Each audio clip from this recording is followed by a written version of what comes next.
Om Namo Bhagavate Vasudevaya. Om. What is on my mind today?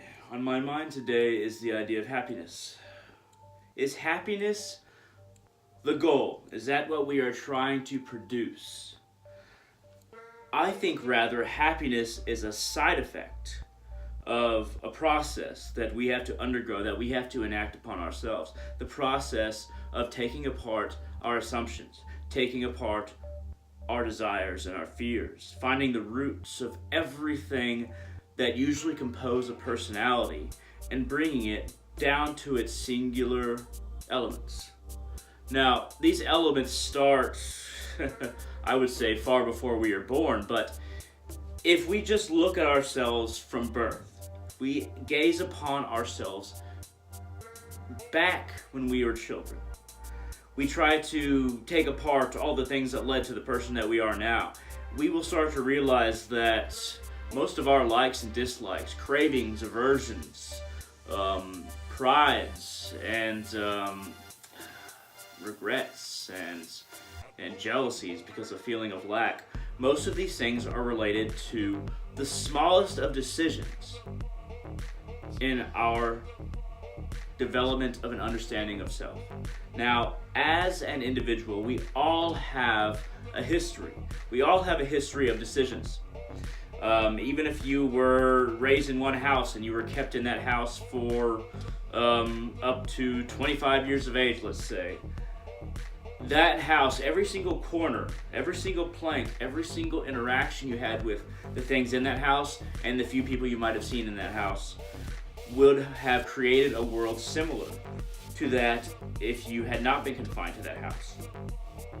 If you had grown up in a society, if you had traveled the world before you were 25, if you had had many jobs and met many people, the aspects of your life might be more numerous in our common idea of what makes a person, but in reality, it is not the thing that provokes something in us.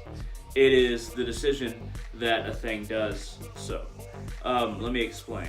If I type into a calculator and I'm frustrated that what I wrote down on a test is incorrect, I might become frustrated at the calculator, I might become frustrated at my abilities, I might become frustrated at the test, or a number of other things. These are decisions to react in these ways. These things, all these different things, the calculator, the test, the situation, they did not make me feel the way that I do. I chose to react in this way. I chose to allow the floodgates of the senses of agitation, of anger, of maybe jealousy of somebody else, or of sadness at the idea that I might be not good enough. I allowed all these horses to pull me in different ways and tear me apart, not because of the external elements, but because my allowance of the horses of my senses and my sensibilities I've composed over my lifetime. Now, being a human being is a wonderful thing. We can understand that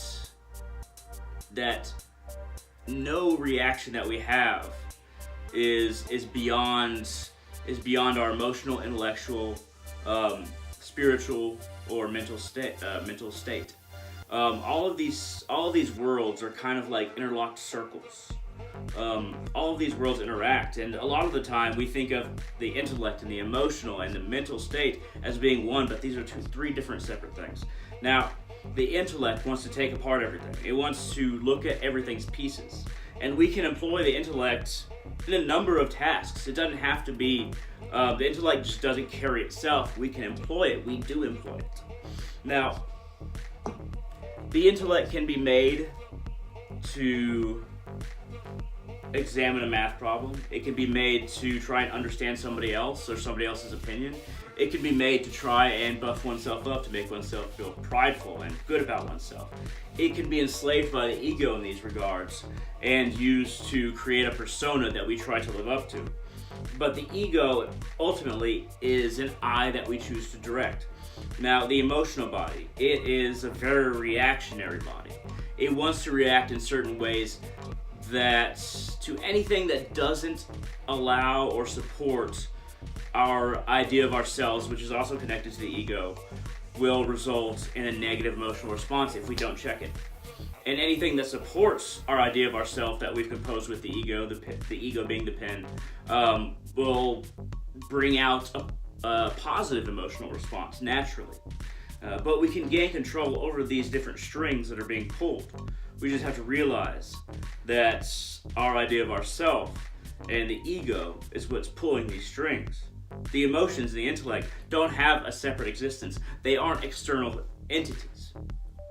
They are tools that can be used for most of the time and used negatively, but they can be used towards a positive alignment as well. They are weapons. You can call the intellect the sword and the emotional body the shield.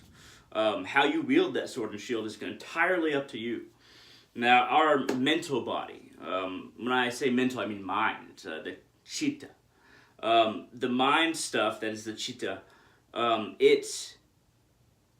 it brings forth, I don't want to say it brings forth, there are thoughts that can come forth from within us, from within our interactions with the world and the feedback that we gain, like bubbles in a lake. They can come forth, and they come forth like different ideas, different thoughts, or different bubbles. We imagine that one thought comes from another, but really they are spontaneous bubbles coming forward and producing a certain effect in the chitta, in the mind stuff of the mind.